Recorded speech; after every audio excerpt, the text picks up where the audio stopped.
Okay, now we're recording. Awesome.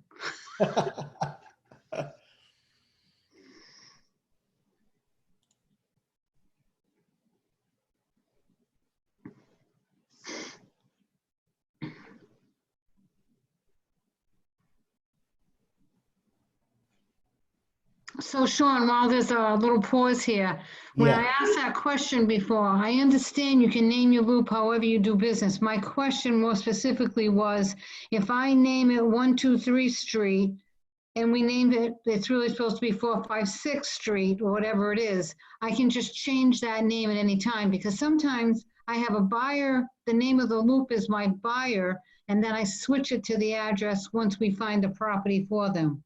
got it. So you can Yes, change a name like that, correct? correct. Okay. Correct. Yep. All right, so here are the opportunities. So I'm going to go to that listing swim lane that we were in yesterday and pick up that seller we were talking about. So if I go to my appointment area, we got Samantha right here. So this is who we were working with yesterday. So let's say we've met, we had the appointment. Now we're going to get prepared for the listing. So I'm going to click on her name, and that's going to bring me to the details. Remember this from yesterday? Yep. So what I'm going to do now is I'm going to go into the documents area because this is where we're going to start creating all of our documentation. So we go into documents.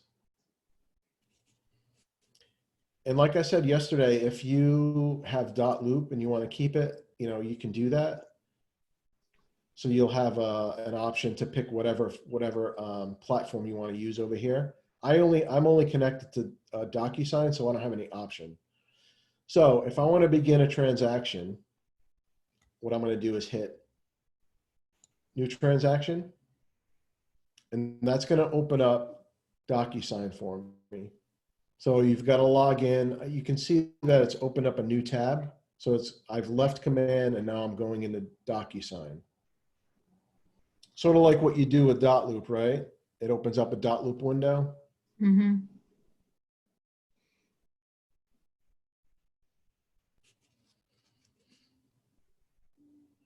So what I'll do next is I'll give you an overview of Docusign, and then we'll get right into the documentation itself.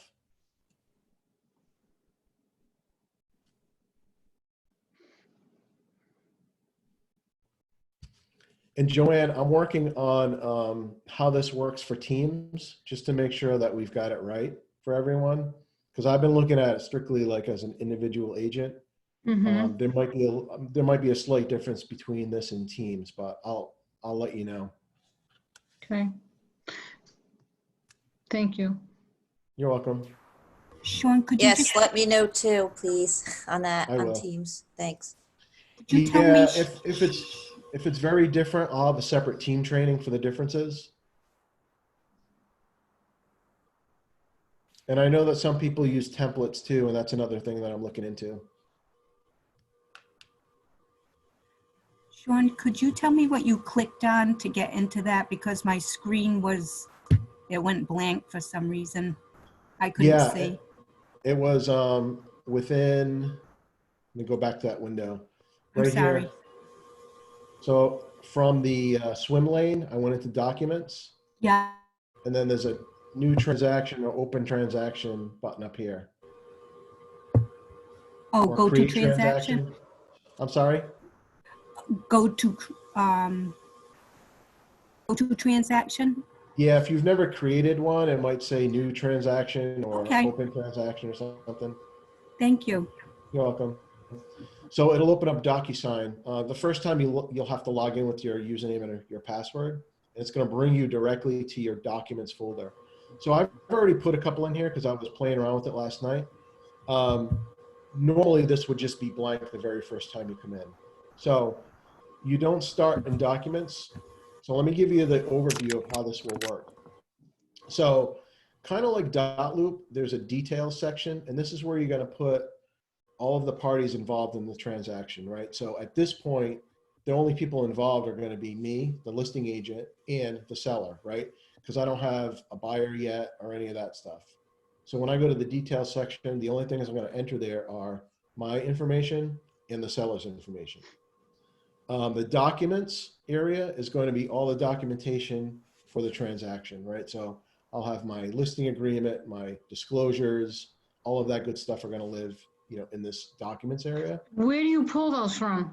I'll show you in a second. Okay, Um, People, that's for the people that are involved in the transaction. So by default, it's going to be me and the MCA, right? Or whoever's doing the compliance for us. And as you add more people to the room, they're going to show up here.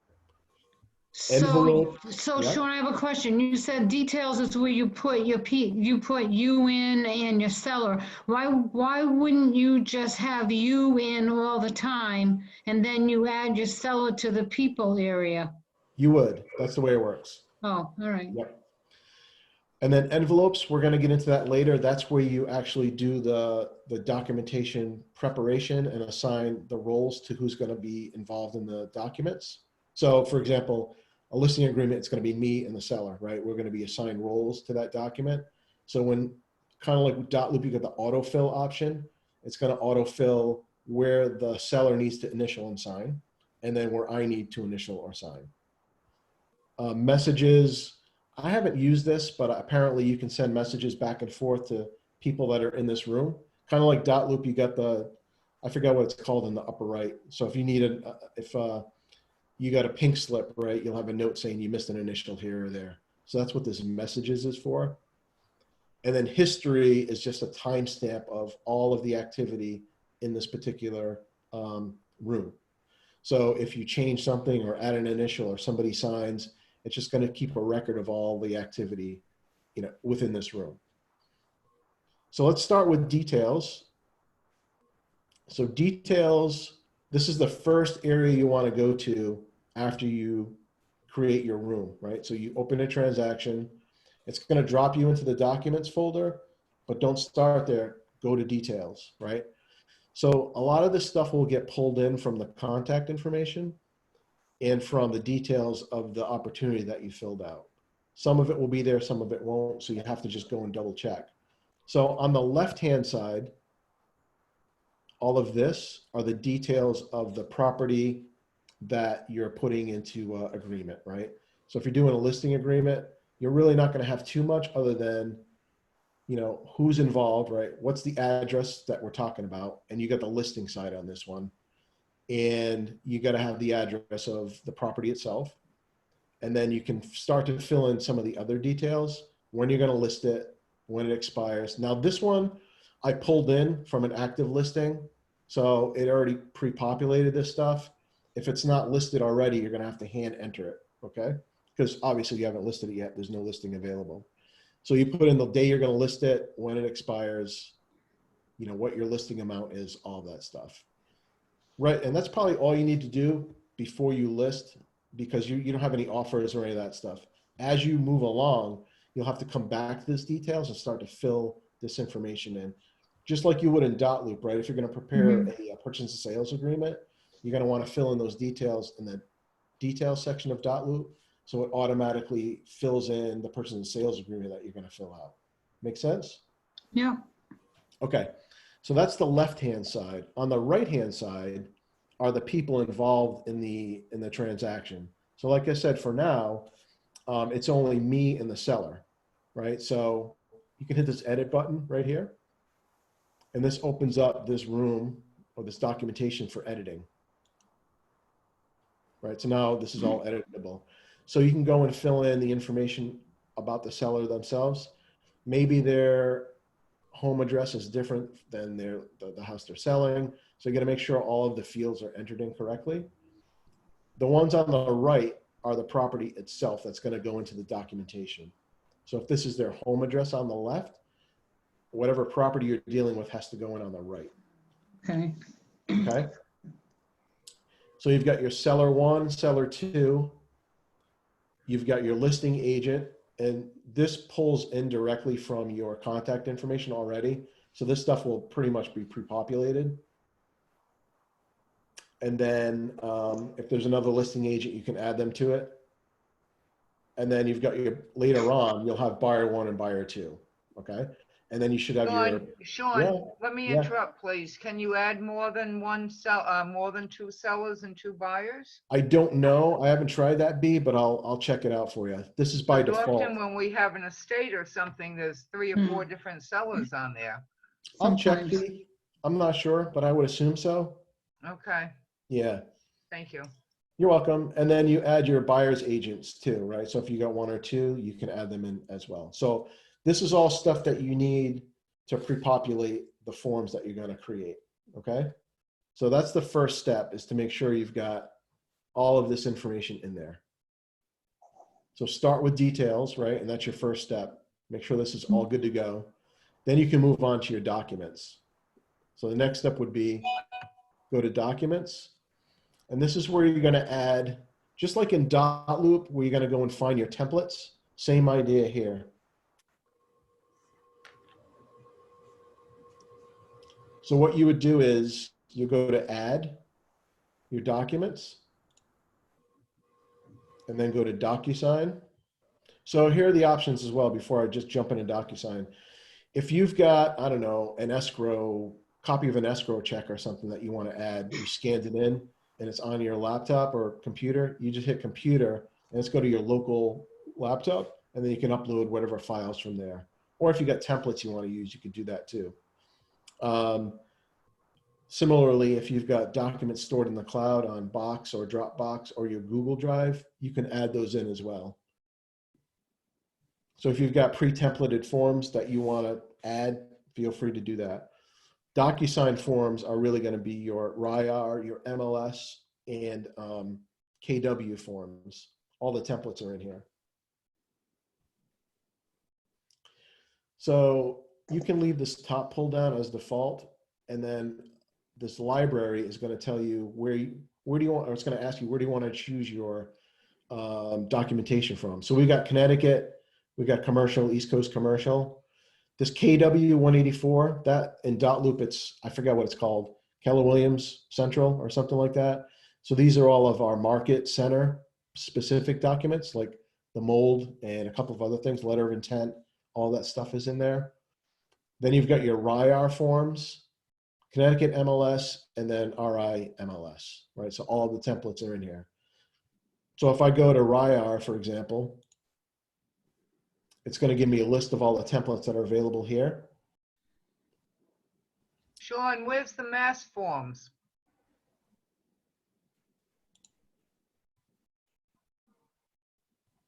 Oh yeah, I don't see them. I'll have to check on that, B. You Thank can't you. scroll down further? No, that's it. I thought I saw them in here, but I guess they're not. So we got Connecticut, East Coast, and RI. Okay, I'll have to check with Mindy on that.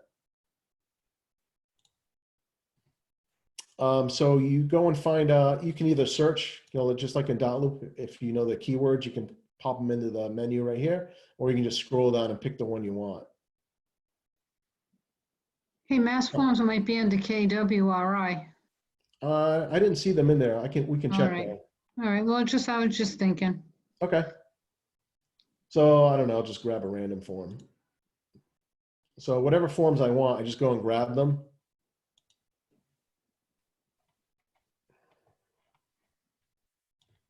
And then I hit add. So now that's just going to add those forms to my room.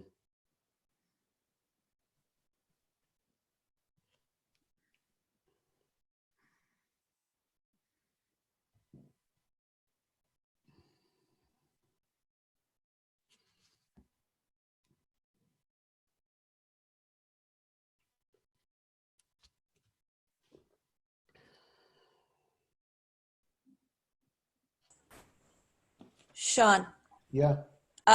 you know how we have in Dotloop, you have documents that you upload and you add initials to and signatures? Mm-hmm. How do you do that in Docusign? We're getting there. Oh, all right. That's next. Okay, thanks. Yeah. Actually, you're 2 steps ahead. Oh, sorry. That's all right.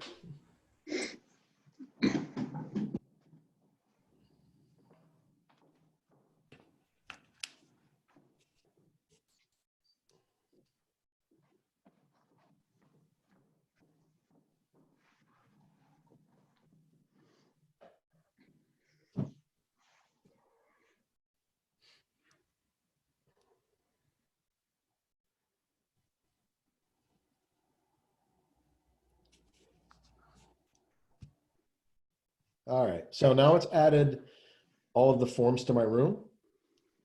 So the next step would be to create your envelope, right? So let's go to deferred showing, right? We'll just use this for an example.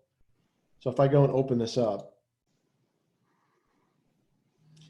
the first thing I want to do is make sure that the information in here is correct.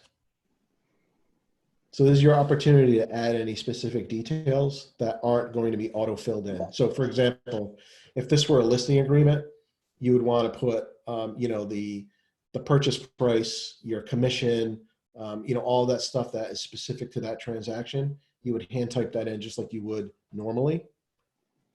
So same idea with this, right? So whatever's not in here automatically, I'm just going to go ahead and fill in, right?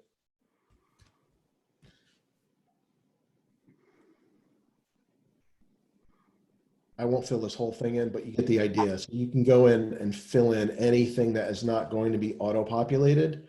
You can manually enter it at this point to make sure that the form is correct. So some of this already came across because it knows I'm the listing agent and it knows who the seller is, right? So this is already part of this form.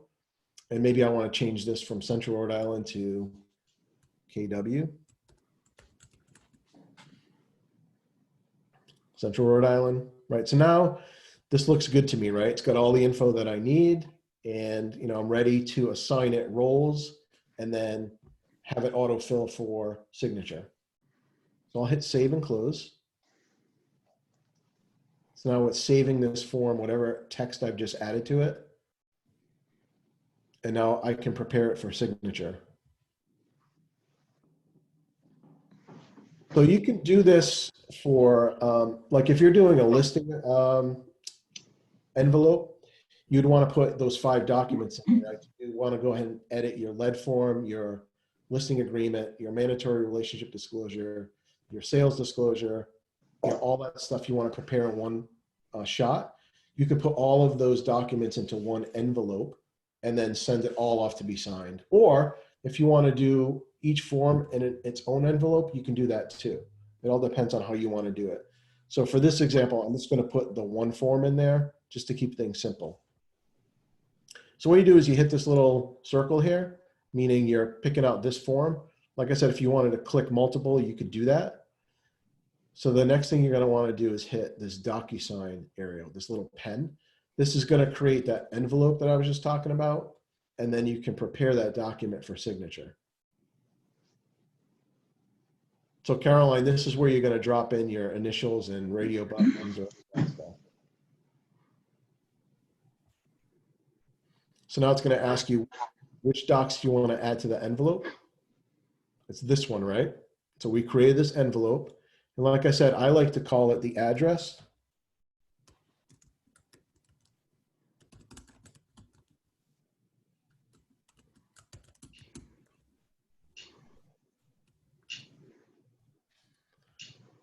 And the name.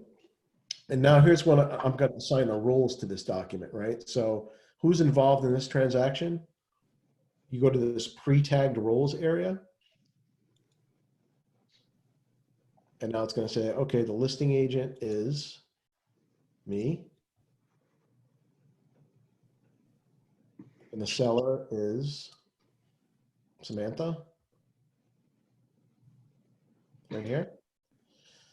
And if there were other people involved, they would, you know, be down here. So we're going to add them. So now they're added to the document. So on the listing agent, I need to sign it. If you had another person, let's say you had, I don't know, an attorney that wanted to look at it, you could assign the attorney down here too, and then change their need to sign to receives a copy, something like that. And then at the bottom, you can edit the message that goes out. So once this document is finalized and you send it out, they're going to get an email, right, asking them to sign a document. If you want to personalize the message, you can do that right here.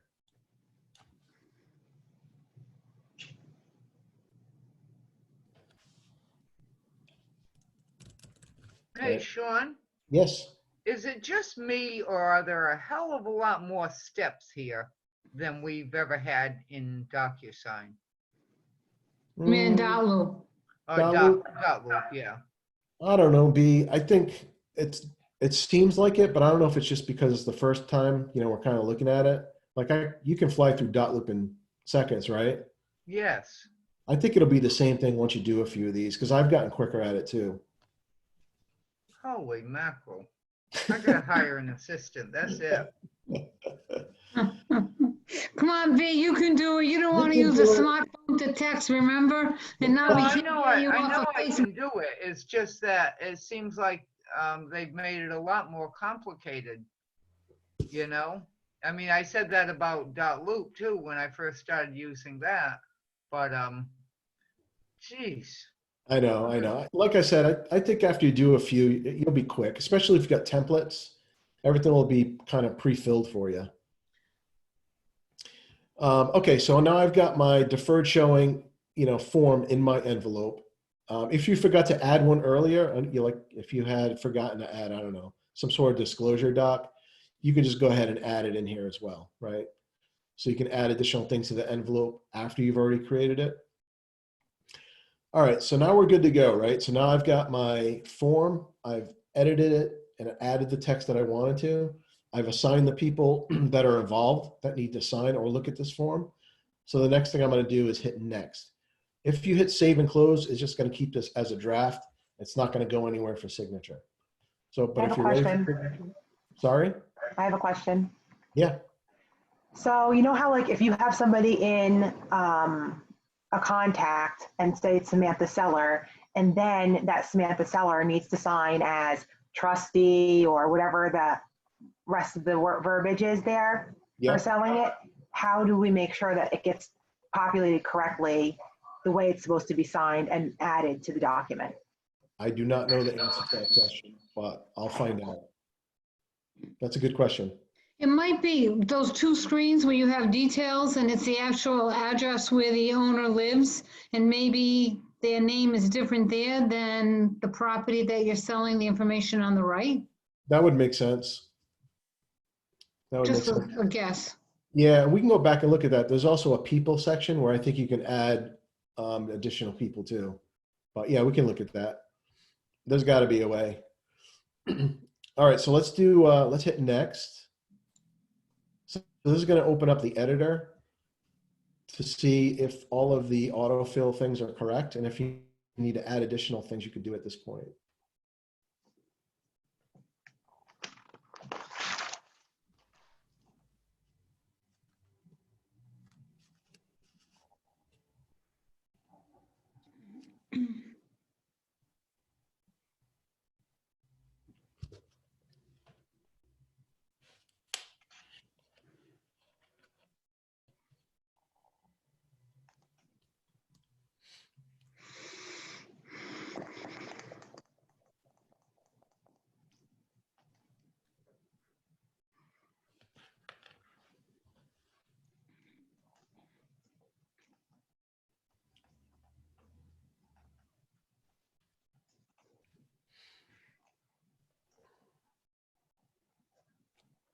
Okay, so now your form's here. So on the left are all of the tools that you can use, right? So signature, initial, date sign, just like in Docusign, you can drop them right in there. This one is, it's a very simple form, so there's not a lot you need to do on this one. But this is you can see that I'm in yellow and Samantha is in blue. So if you had multiple people, they would have multiple colors. So on the middle panel, if you look, so the yellow ones, this is for me, right? So I'm the listing agent, I need to sign and date here. Samantha needs to sign and date here, right? Very simple example. If you needed to add things to this form, like let's say date of showing, right? So if I needed to add a date field to it, I could just add a date right there. If I needed to add drop down or a checkbox or a text thing, you can just add it all right in here. So if there's like on a lead form, the yes, no thing, just drag a radio button over here and then you can rearrange them and then it's a yes, no. And this How do is you a delete them? How do you delete them if you don't want them after you drag them over? you just hit delete. I just highlighted it and hit the delete button. On your keypad? Yeah, Okay. that's what I just did.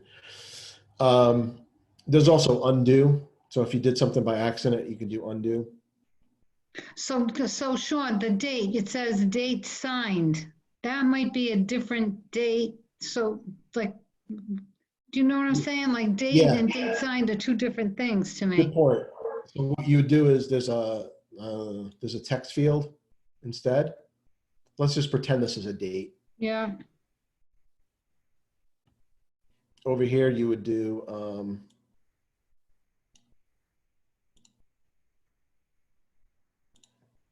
change this to a date field. Hey, this is a lot of work. This is crazy. I know, I know. So that way you can only enter a date in there. I don't know. I'll have to see what this means because this doesn't seem right. You should have a regular date field. But let me check on that. All right. But I know that is one way to do it too. I was working with templates yesterday, and this is what I was doing. So In anyway, the text box, if you're gonna write a time in the text box or a date in the text box, all you have to do is drop it and then just write the date as you would normally if you're the one who's gonna be filling that date out.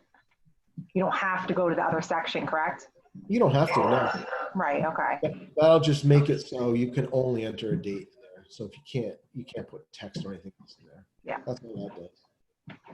So yes, you are correct. So yeah, these are all the extra things you can do. And then if, you know, this is assigned to me. If I want to assign it to Samantha instead, I just come over here and do this.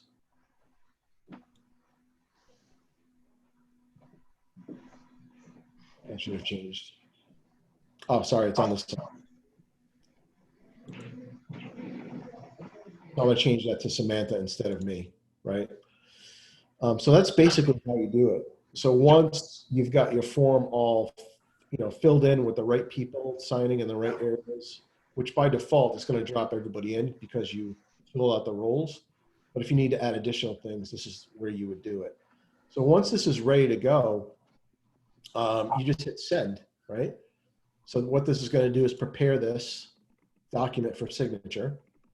And it's going to send an email to me, the listing agent, and Samantha, the seller, because she's got to initial and sign this document. And just like Dotloop, you know, they'll get an email with a link, and then they'll have it'll walk them right through the document saying initial here, sign there, initial here, sign there, and until it's completed, you know, it won't allow them out of that form. So in Dotloop, when we're preparing those, we can sign them ourselves right then and there. We won't be able to do that in Docusign. We have to send it to ourselves and open it up in our email to be able to initial assign it. No, I think it's going to prompt me next to ask if I want to sign it right now. Oh, I know there is a way to avoid that. I don't remember exactly where it happens. It might be here. I don't remember.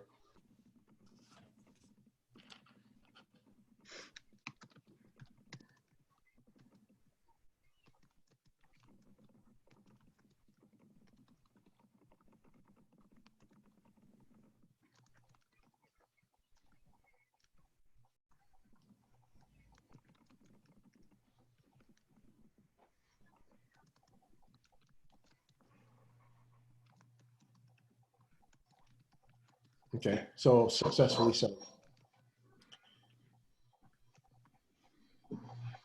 What do you need? So now it's one document in this envelope. I don't know if you guys can see this over here on the left. These little Yeah. icons. One document in this envelope, two people involved. okay. Right. So if I click on the two, it's just going to tell me the status, right?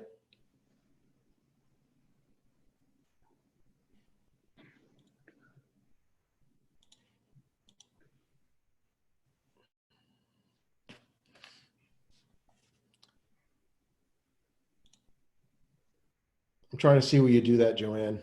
Well, it might be, this isn't look, it shouldn't be, yeah, it should be, it should have been before you sent it. Yeah, it should have been.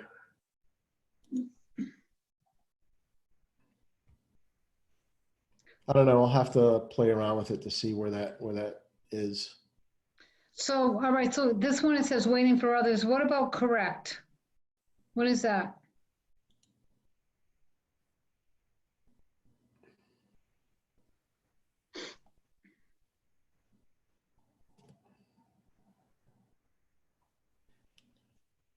So you can edit. Yeah, you can edit it after you've sent it.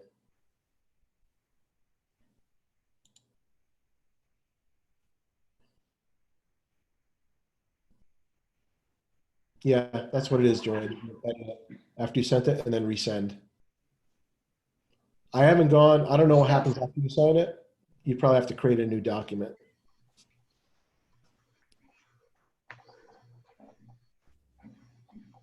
Is this where do you think, if you make an offer on a purchase and sales agreement, the seller counter offers or whatever, need to change a couple of things, is this where you can go and edit it and send it back in a new envelope?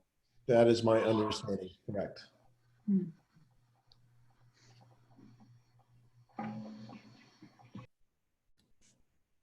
So yeah, if you changed, I don't know, the listing The price, price, the offer price, or the you took closing out date.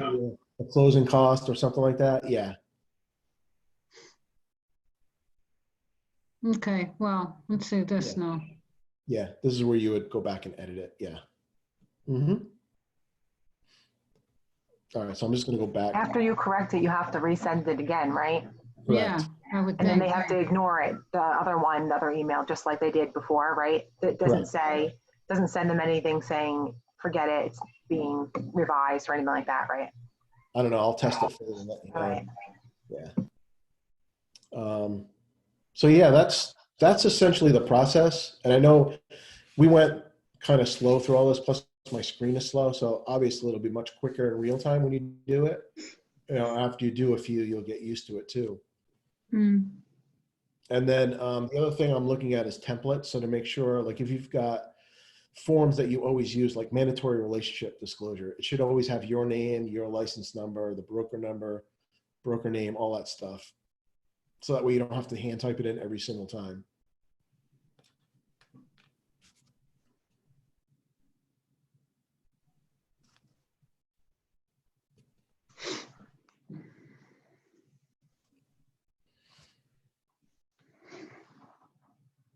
Any other, how about questions? What other questions are there?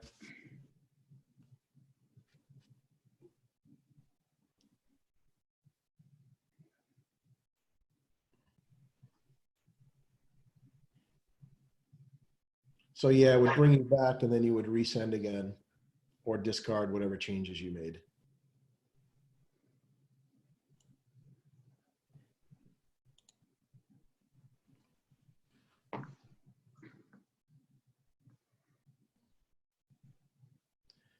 So once the recipient fills out the form, initials and signs, you'll get an email, just like in Dotloop, that they've completed signature. Actually, Dotloop doesn't send you anything, does it? Yeah, they do. They Does it? acknowledge just that everybody signed, yeah. Okay, so same thing in Docusign. You know, you'll get an email saying that so-and-so, you know, just signed whatever document you sent or documents. And then when you go to your documents area, you'll see that it's completed. So I don't have any completed documents in here because this is just testing. But I think the color changes, or this changes maybe to yellow or green or something like that at the bottom, saying that it's completed. But And you then, can, I'm not sure if you, I don't think you went over this in any of these classes, but one thing I do know about DocuSign is that you can label like a seller for them to sign first, and then automatically it'll go to the other seller when that person signs, and then it will automatically go to the buyer, and then it'll automatically come back to you. So you can set it so it consecutively goes to the different people who need it, and you don't have to keep resending it or sending it to somebody else. yeah, good point. So when you create that envelope, so let's do another one just to show you how that works. So if I do a multiple offer form,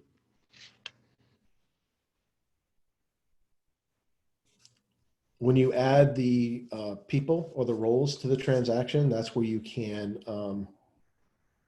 create that sequence, right? So I'm going to add seller one,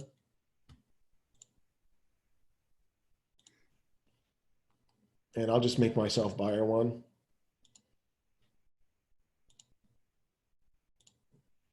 So if you add these two people, it's going to do this 1 and 1. So if you want to make it sequence, you could say seller 1 has to sign it first, then the buyer can sign it. That's what you're talking about, Melissa? Yeah. But you can send to both of them like we do in Dotloop, and you don't have to send one before the other. You don't have to send one before the other, right? Correct. Yeah. So if you leave this just 1 and 1, that means Yeah. they can sign it in sequence, together, different times, whatever. Just like Dotloop, they come back signed when they get signed. Correct. But if you want to send it in a sequence saying the seller has to sign it first before the buyer, you just change this to a 2 and leave this as a 1. All right, The one thing that we used to have issues with in Dotloop that I thought this was better for is before in Dotloop, if somebody was in it, then it would show up saying that somebody's editing this document and another person can't get Yes. into it, and there was an issue there. So when you have the sequence, it kind of alleviates that altogether. Yeah. Mm-hmm. Okay, so if you have 2 sellers and 3 buyers, or whatever the case may be, you can still leave them all as one, and they'll just go in and sign when they can, correct? That is correct. Okay. Yep. Yeah, this is if you want to change it. So, hey, you buyer 1, I don't want you to sign this until seller 1 has signed it. That's the way you would do this if you wanted it set up that way for whatever reason. But if you just leave it as default, anybody can sign anytime. Okay. Yep. All right, so that's pretty much how Docusign works. There's not a lot, to it. Well, I shouldn't say there's not a lot to it, but it is what it is. Let me go back. So your question about having someone else sign, I believe, like Joanne said, either in the details, you can potentially add that person on the right-hand side. Or the other option is there's this people area. That might be the second option. So these are the people that are used to autofill, right? So if it's someone that's not going to autofill sign, then I would say go to the people area. And you can create a new person that's involved in this transaction. You would do an invite. And then you would fill out whatever they're doing. The only problem is that they probably will use the same email. Okay. You know what I mean? It's like, maybe it auto-populates however you want them to sign, but they're, like, I don't know. See, I'm thinking out loud. So is the question, they need to sign as a specific person? Yeah, like Melissa was saying before, like you might have, all right, so I said, let's say I'm working with you, Sean, so I have Sean Amaral, like that is my contact, and I'm emailing, I'm going back and forth, and you're really the trustee for the estate. So the estate information has to be someplace, not your name, Yeah. but the email is going to be the same, and you need to sign it as a trustee. So there's like all going on with all our transactions. So Yeah, I see what you're saying. I know the first time when you're asked to sign a Docusign document, it asks you how you want to sign. Right? So it'll say, do you want to sign as Sean Amaral, or you have the opportunity to change it at that point. Oh, so you know what? That's the thing, Melissa. Even the buyer or the seller has to change their signature when we send it to them. We can't control that, just like in Dotloop. Okay, so what we just need to know is where do they go to do that, like on their end, so that we can walk them through it if we need to. Well, when the form is sent to them, that's when they have to do it. Because it pops up and it says, is this how you want your signature to be? Correct. You can have the whole name of the estate or whatever, or they can just abbreviate it and type it into the box and change it.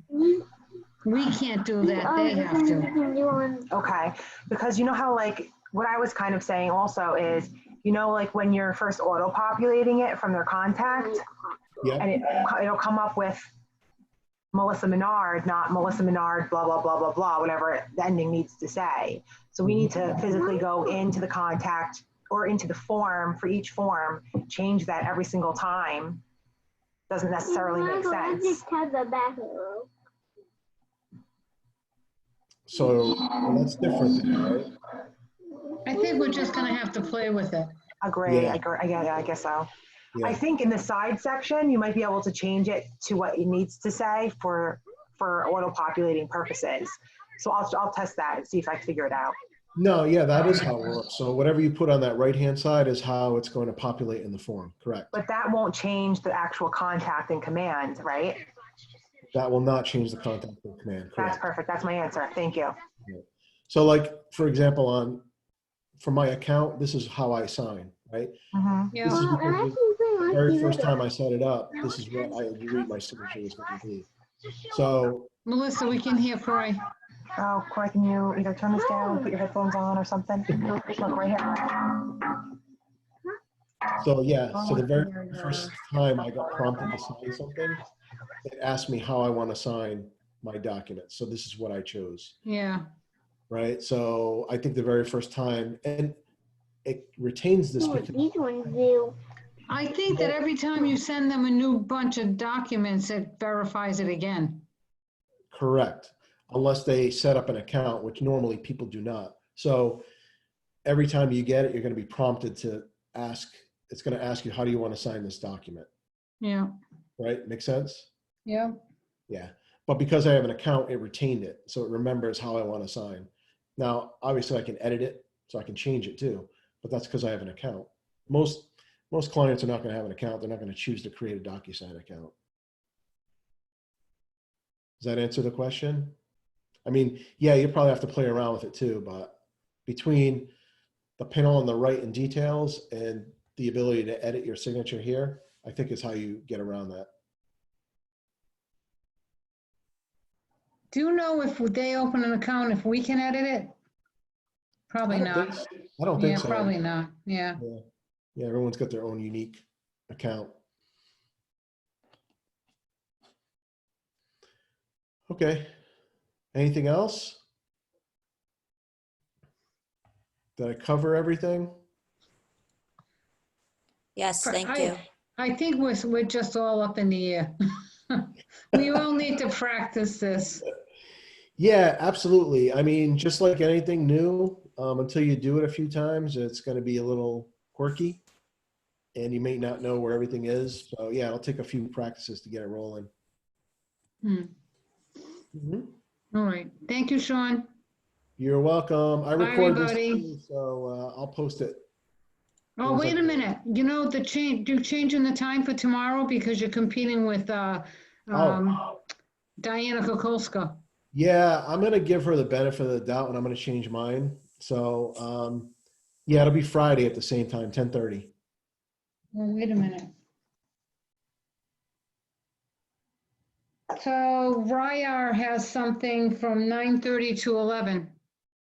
I don't care Can you about just, that. can you just push it up tomorrow instead of doing it I at can't. 11? You I can't? No, I can't because there's something else at 1 o'clock and then there's bold at 2. So it was too much. I could do later on Friday. That would be okay. I mean, it's not up to me, but that would be better than, Well, is Diana going to be recorded? Because if she is, then we can watch it right after. well, that's true. I think she probably is going to be, I would imagine she's going to be recorded. They're Or we recording can watch it on everything. Friday. We can switch it up or however we have to do it. You Mm. guys let I me can know ask what's Mindy. better. We probably should just stick till tomorrow at 10:30 Yeah. since everybody already knows about it. I agree. I agree. Okay. Well, I'll keep it for tomorrow and